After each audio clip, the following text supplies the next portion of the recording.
not a programming session. Last session. This is not a programming session. I just want to talk to you a little bit about what it means to be a wearable designer. Let me put on my jacket. Yeah, this is actually important for this one.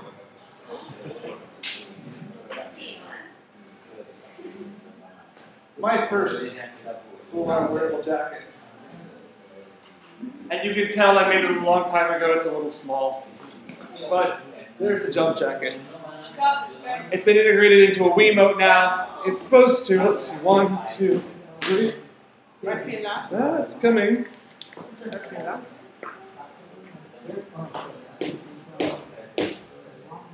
There you go, you see how it starts partying? It's made for visibility. It was made originally for visibility for motorino drivers. I've had a lot of friends who've had motorcycle accidents and who've been at motorino accidents. So when it starts to feel a vibration, like you're on a motorino, it starts to do a blinking sequence. It can also read left and right when the accelerometer feels acceleration. It also knows that when I jump 3 times, it reads the 3 jumps. It's supposed to go into party mode. Party mode is activated for when you're dancing. So anytime it feels more than 3 bumps, it should start blinking all over the place like crazy. We've been having some problems recently, but this was made long before there were conductive fibers. If we token this up, there was no lily pad when I did this. The best thing we could get back in the day was an Arduino with a thing called a wingspan. So these 2 wings that come off of it. And it's made with speaker wire. I'll open it up and show it to you in just a minute. But let's go ahead and do our 4th session today. I just want to talk to you for a minute quickly about what it means to be a wearable designer and how we design as a wearable designer. Yeah. Oh, here. Yeah. Paula is going to be the clicker so we go fast. So the name of this presentation is Stitch or Solder. What do we do? I blog under Stitch and Solder, so go ahead. Bingo. So what is wearable technology? We started off with a very, very academic idea of it. I'm hoping you're all very passionate about it at this point. You're all ready to go out and make some awesome things. Is it a computer worn in a body, or is it a scientific advancement of the human senses? I don't know the answer. This is for you guys to think about. Yep. No, it's not. Please, if you like this, come to ISWIC, the International Symposium on Wearable Computing. This is the great big conference that's part of the IEEE, where all the best people that do this get together every year to show off what they do, write scientific papers about it. If you're writing scientific stuff or doing academic work, please come to ISWIC. There's some pictures here for the last 2 ISWICs. This is one of the dresses that comes on the new flexible LEDs that you can print. This is a series of stuff being made that have magnetic connectors for Arduinos. And this is a brain-controlled keyboard screen. What they do is they attach this here, and it flashes letters in front of you very quickly. If you think about how to spell something, it just starts reading your mind. Yeah, it's very, very cool. Next. Fantastic. A few more things from ISWIC. This happened at our Electronica last year. It was a lot of fun. This is a guy from Australia. He built a program, or he built a thing that reads your 3D environment and overlays a different environment in front of you. It's still very low res and very early computer, but wearing this helmet's kind of amazing because you look around and you're in his own little world, but it's overlaid on top of ours. And felted fish. I'm a great big felter. Forward. Awesome. Remember wearable computers, how they've evolved. Here we have Sam and his MIT projects. Back in the 80s, it started to look like this. It's been reduced down to now it's all inside the glasses. So wearable technology is really coming along. Remember the electric age initiates us to a world in which we live, breathe, and listen with our entire skin. I really believe that wearable technology is out there to enhance our senses, to make us better human beings. And remember that all clothes have a social, psychological, and physical function. When you're working on function, don't think about just physical function. Think about social and psychological as well. Think about these things when you work, you get to some very amazing things. Remember expressive versus functional. It's very good to have both. Don't do one or the other, but remember that wearable technology fashion are very expressive but have less functionality. Functional clothes are purely functional, they don't have a fashion. The best projects are both. You can read the rest of it at home. Briefing. Here we go. Remember prehistory. Wearable technology is nothing new. If you go back in history, glasses are a wearable technology. They were ground glass in a specific manner that helped people see. That's 1268 Venice. The pocket watch. It was the first time people got liberated from the great big church clock because they had the watch in their pocket. Also wearable technology. Remember that the jacquard loom that was made to make really crazy clothing is the beginning of the computer as well. Wearable textiles, the computer was developed because this jacquard loom was doing crazy textiles, and that became the computer. So what we're doing in this combination of technology and textiles is really natural. These things have been together for over 200 years. Sto pensando che adesso va bene che fa la presentazione così, ma la prossima volta col cappellino non lo so come ti guarda. Oppure col cappellino e il jacket. There we go. Remember, there are 5 major categories that we work in as wearable designers.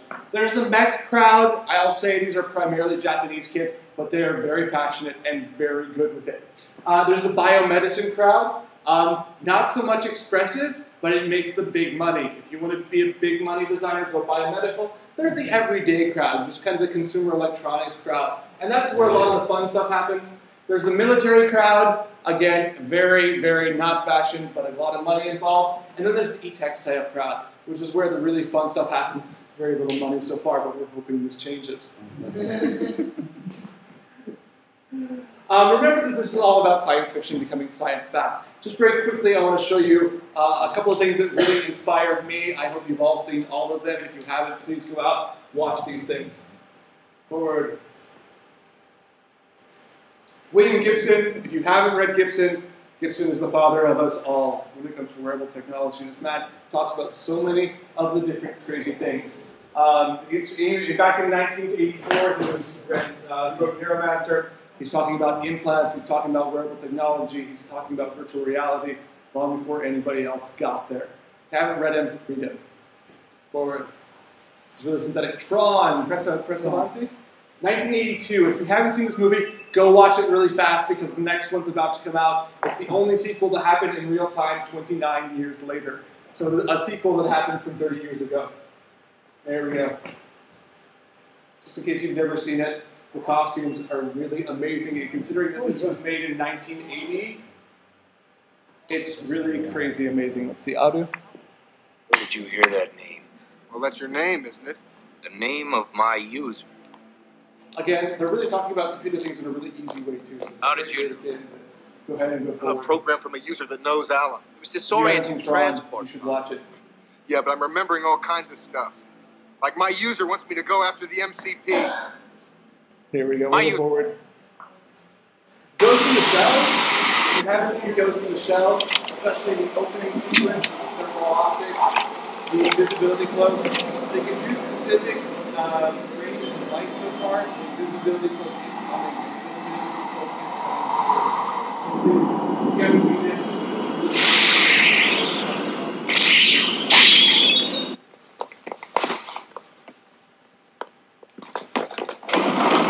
Potrei anche farla arrestare con l'accusa di sequestro di persona. Come vede, non ha scelta, lo lasci andare. Temo di non poterlo fare. Il signor Daita ci ha chiesto asilo politico e gliel'abbiamo concesso. Abbiamo il suo affidavit. It's in Italian. Philip K. Dick, I mean, this man is really genius. He has a very dark outlook of the future, but he grew up 45 minutes from where I live, so it really made a lot of sense for me growing up. A couple of books. I mean, Do Androids Dream of Electric Sheep? It's where Blade Runner is taken from. If you haven't read Ubik lately, Ubik is coming out in film next year. It's a really good one to read as well. It's very creepy.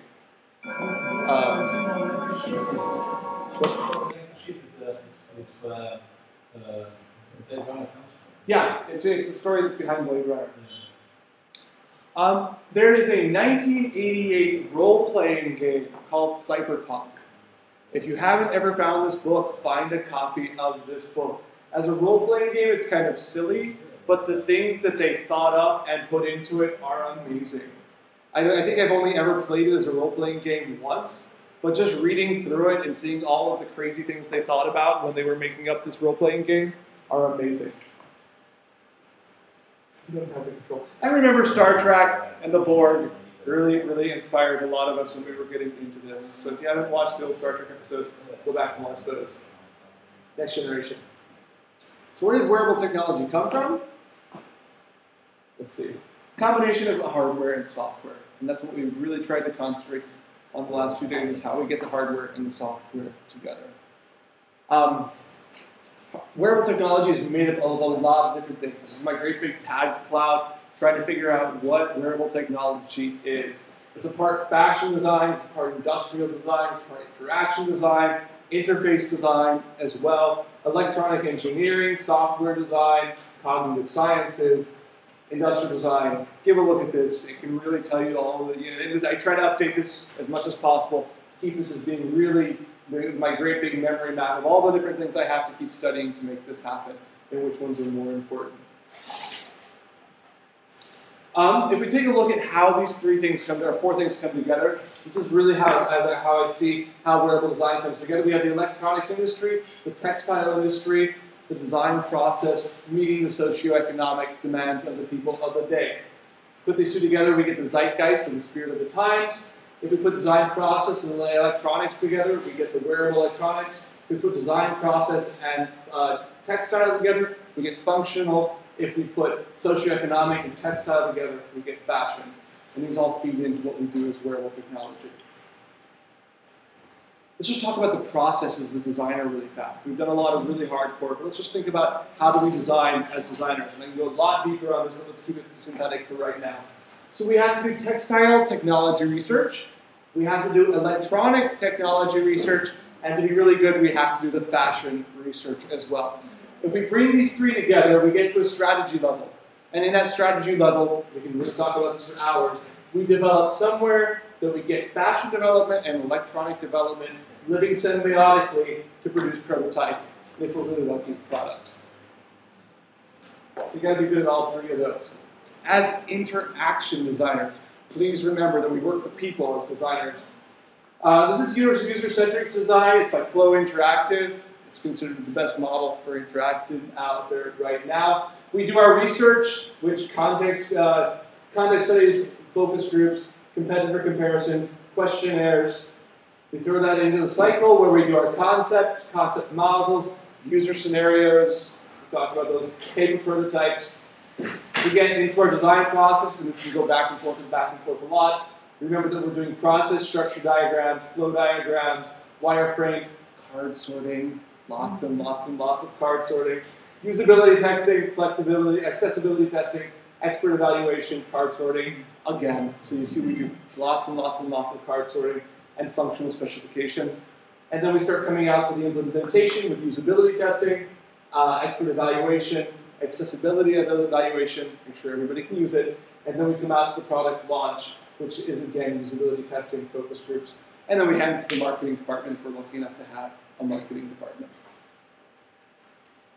The participatory process is just a little bit different, and we want to take a quick look at that. All we want to do as designers is recognize needs and opportunities. We need to identify generic potential, and we need to illustrate it and make it useful. Your little designs as designers are worth more than everything else you do. You're identifying the problem. Then we just simply get into the process. We identify and gather user communities. That's ethnography. We're finding different ethnic groups. We co-design and create models and scenarios of the system with them. We start talking to them. We start getting involved with them. We assemble our mock-ups and our demos. We co-design and test. We co-design and test. We co-design and test. We co-design and test. And we create the initial prototypes. So this is just ethnography applied. The primary design challenges. This is the list of what are the great big areas that we as wearable fashion designers are working on at the moment.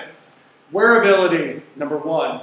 Washability and durability is number two. If you break the washable barrier, you're going to make $1 million. Standards and interoperability. It's the Arduino is finally bringing some standards to the whole game, so it's not that everybody has a different system to use. And it's very, very important to have standards and interoperability. Reference designs, something we can all come back to. That has to do with standards and interoperability, but also having designs that other people can reference. available when you create a product. So they know how to fix it, basically. Design process, we're constantly updating our design process. The design process is definitely evolutionary and changes every year. Security and privacy. We always have to think about how we're treating data. We're working with sometimes sensitive data. Be careful that you're treating that data properly, especially in this age. And then we finally have to deal with ethics, whether we want to or not. But it's important. You have to be asking yourself, what is the end result? What happens because of your technology? One of my favorite examples is with all the monitoring systems that we do in biomedical, we can really help older people really monitor their situation very well, know what's going on with them. But if it's treated poorly, these people have less interaction with human beings because nobody's coming in to check on them, to figure out how they're doing. And this can lead to several other problems. So in solving a physical problem, we're creating a mental problem. So ethically, we have to ask ourselves, are we really solving the problem? And interaction design can actually help us solve a lot about that, because we can actually develop other relationships there. Our primary areas, our primary design issues that we're working on right now are clothing, finance, gender, shopping and marketing, aging. The aging market is huge. Accommodation, how do we help people? How do we make people live better lives? Education, travel and exercise, and health. These are our great big 9 areas that we get into. The RAE design standards, these are the ISWIC standards of design. What designs are judged upon are as such: originality, significance, and scientific rigor. So when you're coming down to grading how well you design and if your design is good, these are the 3 standards that are used on the international level. These are what you should be asking yourself. Is my idea original? What is original about my work? What is the significance of my work? Does it fill a need? And how much scientific and intellectual rigor did I put into it? Getting it there. Perfect. Siamo un terzo. What's that? Siamo un terzo, però le altre so che sono più veloci. Yeah, okay. Just very quickly, I just want to take you through a couple of my projects and then some other people's projects. This is my first wearable design project. You all know the leading lady here at this point. I worked for DuPont with Emilio Cavallini. We created a series of undergarments that had, it was that when the explosion of textiles that had perfumes, vitamins, and all that integrated were all worked in there together. Hands off, this is the skirt that when you touch it in 2 places on here, it inflates. So when the guy comes up and grabs the lady by the hips, it tells him to go off because she's got her own airbag. There's a release switch that's up here so she can tell it deflate. So if guys are getting too frisky, you create personal space. There we go. This is my jump jacket. You can see me wearing it here. This was the Arduino version. It's been changed back to the original version at this point because I'm in prototype 2.0. Next. Why isn't it going? No, there's lots more. There we go. Interactive felt. I really like taking L-wire LEDs. I like felting anything. I'm doing felted buttons right now. I hope to have those out here before too long. So things that you can squish and squeeze and everything done in felting. And that's actually how Ricardo and I met. I still love my interactive felt projects. There we go. This is a Mono. Mono is a DJ device that is used for DJ device that's used for composing music. This is my other Mono DJ bag. It has places for Mono that gets stuck in the inside of it. What's great about it is that you can DJ for yourself while walking down the street. So the DJ, usually is playing for the masses. I really like the idea of being transgressive, and the DJ DJs only for himself or herself. This is the Who's Home project. When I lived with the 8 guys in Brooklyn, we had a system that you could indicate if you were an A at home and B if you wanted privacy. Because when you live with 8 guys, it's always a party. But if you need to have a private evening, we had little indicators there, so we just knew whose room we could go knocking on the door on and who we should probably just ignore. That was done with Vision. This is the cooler. It's dog collar that has the same accelerometer that we used for the jump jacket in it.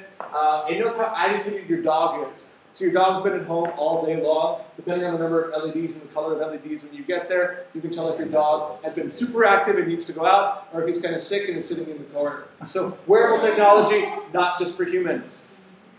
This one's called C'est Magnifique. It's It's a thing that you attach, it's a paper or a clothespin that you attach to your laundry bag that it starts to whine and nag you when it's too full. Again, living with 8 guys, one of our problems was, the laundry all over the house. So you throw your laundry into it, and it kind of gave you, when you threw your laundry into it, it gave a good sound, like it was a sound from Super Mario Brothers. So it was like, hey, you're picking up your room, that's fantastic.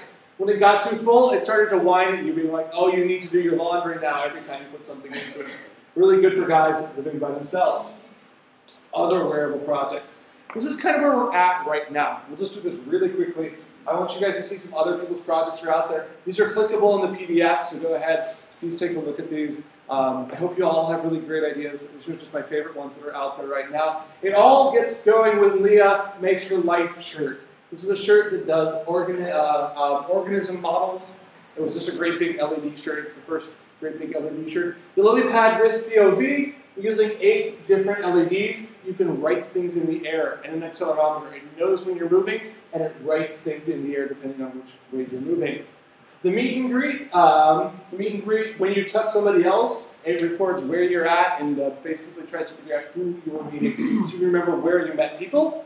Open software is actually a book. This was written by a group. It's open source. Go ahead and download this. They've got a lot of great ideas about how you do open software. Textile Braille is a project by Melissa Coleman. It's literally Braille that when you move your hand across it, the Arduino reads what's written to you. So for people who don't read Braille, it becomes Braille. The Scorpions project by XS Lab. It's movable clothing. This is actually pre-Hussein Chalayan. So this is actually one of the first ideas that this shirt can get longer or shorter. Karma Chameleon, here we have the fiber optic fibers. The XS Labs again did Karma Chameleon so you can change the color of the fabric based upon optic fiber. Angel Chang, she does a lot of Technicolor stuff. She's pretty awesome. If anybody needs to do Technicolor, I know her printer. I actually got to see the fibers before she had them out, so he's down in Brooklyn. Cute Circuit, we've already heard about them, but their hug shirt was definitely one of the coolest things out there. They're doing luminous dresses, all of that at this point. Check them out. Xenia, here in Florence. Xenia does lots of jackets that not only have iPod pod controls, they have solar panels so they can recharge your devices as well. They're very device-centric, but they're one of the Italian companies really doing it. Open source embroidery. This is a very cool thing. Lots of people doing embroidery. If you're into embroidery, check this out. They've got a lot of great projects and a lot of good ideas. Lynn Bruning, one of our favorites. Lynn lives in Denver, out back from where I'm from. She does the craziest, coolest, funnest stuff out there. She is a blast to hang out with if you're ever in Denver. She has a great big orange gas station where she works. This is the Flusea project. This is the Hannah Wilson's first team. It's an energy waster. It really just wastes energy, but it's beautiful. She also does sensitive bracelets. She created this great series of sensitive systems using wearable textiles to know in which position your hand was. Remember, simple is better, and this is really great because it just knows your hand position by simply where the bead is falling. She also did Massage Me. It's the video game controller that you do by massaging somebody. So when somebody's laying down, you're playing the video game and you're massaging the one you love. She also did the Joy Slippers. This lady is rocking. She does all the coolest stuff. They're dancing slippers. They have a series of integrated neoprene sensors in them, so as you're dancing, you're making music, you're controlling different lights and sounds. Let's move on to Convercat, the conductive pom-poms. Maggie Orth does this as well. Pom-poms rock. Everybody should do a pom-pom. Numitrex, these are the medical ones. They do a lot of heart rate monitoring, a lot of like the spinning people like to wear these. They do a lot of great clothes that already have the things integrated inside of them. Here we go. That was Maggie Orth, pom-pom, and textile interfaces. She's really good at interface design. This woman knows interface. She started off at MIT doing this very silly jacket. It's a jacket that when you touch this here, it would play music over there. Her aesthetic improved so much. It was so cool. This is Adam. I forget his last name. I'm going, oh my God, he's a friend. I always call him Adam. He's doing the anti-paparazzi bag. It's very amazing. It has 3 counter flash mechanisms. He was a paparazzi, so he invented this. So stars are just carrying their bag. When it senses the infrared sensor and many other things that a camera flash, it counter flashes, thus ruining the photo. The Dandelion Energy Creation Project. A lot of us are working in energy creation. The piezo stuff is kind of cool. I want to check that out. But this is a very fun one. It's this great big halo thing with a bunch of wing generators connected right to it. The Digital Tattoo Project. These guys are getting really close. This is a screen that gets implanted underneath your skin. This gets implanted in your bloodstream to power it. So you literally have a screen mounted underneath your skin. Getting out of the gross stuff. The Burton Audits Motorola jacket. If you go to the snowboarding crowd really has this stuff down. This is a jacket where the speakers are actually in the hoodie. You don't have to wear them. So when you're snowboarding, you can still hear what's going on around you and have the music at the same time. The H3 Video Backpack. It's O'Neill. It looks kind of silly. Take a look at it. It's amazing how much tech they've got packed into that. It does HD video, the whole 9 yards. Just a ring scanner. I know these things are silly, but it's really important, the process of doing inventory and all of that. So the fact that the scanner is really small and somebody who's counting things can have it right there is really amazing. Light therapy. The Philips lab do a lot of this stuff. Remember that Philips makes all of our best LEDs. They've been really working with a lot of different diseases that are light-based. A lot of people who live up north have light disease problems. Hussein Chalayan, if you don't know his work, you really need to study this. He makes the LED dress. He also makes the clothes that change the shape and size. He wasn't the first people to do either person to do either of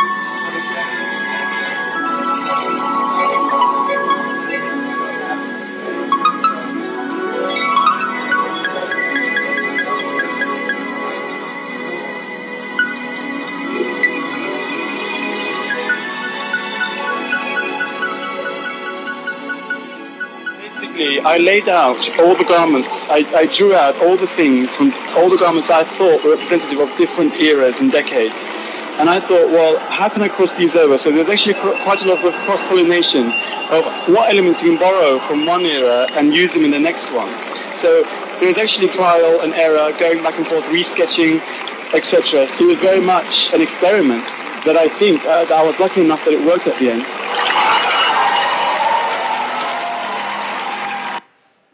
Yeah, it's still very cool. Honda doesn't only do the Asimov robot. Honda is using their Asimov robot research to make this assisted walking device. For people who have been paralyzed from the waist down, it literally walks for them. If they can make even the slightest amount of movement, it goes. Panasonic has a group as well. This Panasonic Power-Ups. This little girl who has no muscles at all wearing this can lift 200 pounds. So it's quite amazing. Next one as well. We have the Bleaks Project. Basically, they're doing all the stuff for the American military, so Marines can haul in 500 pounds worth of gear on their backs. So that's going in two different ways. Dream Jammies. This is Adam. This is not Adam. This is Alex. Alex, last name, don't forget. Just go take a look at it. These are the pajamas that have interactive embroidery in them. Who's doing embroidery? Embroidery in them. And they communicate your dream state to somebody else via cell phone. So if you're really restless, it lets you know you're restless. If you're not, next one. The butterfly dress, it's amazing. You put all these little butterflies on it, little movements. So when you're standing very still, the butterflies start moving. Again, another great one by Alex. The Cicero air guitar, and lets you play guitar just by playing guitar in the air, and based upon accelerometers and position, lets you play guitar. Very awesome that way. The Cool Kitty keyboard, we've all seen the picture. It's actually a keyboard that lets you type in the air. We've all always wanted. Video 3D eyewear, it's really finally getting to be at a decent place. Next. First one. Remember, it all starts with Mithril, the MIT project. That it used to be all of this. It's now much cooler and smaller, but definitely good to check out Mithril. Next, how are we doing? We're gonna get there. I have 1 minute. The WEDIC system. Next, WEDIC. If you've seen Minority Report and that great big light up interface, they made it and it's real. Projected cell phones. These were all over the place at ISWIC 2 years ago. They're really working on projection technology. Not only project on your hand, but project on the floor in front of you. So you can have like your cell phone screen, but it's all over the floor. So shoulder-based projection systems are really coming up. Now that they have the really tiny projectors. SidePad, one of the most famous and actual in production wearable computers. It had an ESA grant. It's really amazing. They use it in a lot of places around Europe. Gum sticks. If you need more computing power than an Arduino, this thing is literally about so big, and it is a full computer. So if you really need to do some very hardcore computing, that's the way to go. This video helmet I saw at Ars Electronica, it's a great big thing, but it augments your reality entirely. When you're wearing this, you're in an entirely different world, but it still interacts with your cool big world. And some of the coolest stuff happening right now is the ESA astronaut wears. It's a good time to be in Europe. They're spending a lot of money researching on muscle tone in space right now, so that you can technically be safe enough to send European astronauts into space. Arduino, it's amazing. Arduino CC, and the next is the lu4. That's Leah's site. If you need any more information, go check this out. These are her original tutorials. It has built a community. I only have 2 of these. There's a couple more. Hannah Perner-Wilson, go check out. Diana Eng was in the 2nd season of Project Runway. She's very cool. She's done a few books. She's also done some inflatable dresses.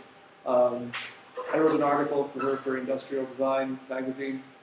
She's a good lady. lu4, if you don't know her, go check out all of her different projects. She's doing all sorts of crazy fun stuff right now. Hannah Perner-Wilson as well. Now it's your turn. Go make something great. I'll put it in the presentation when we do the advanced course next year.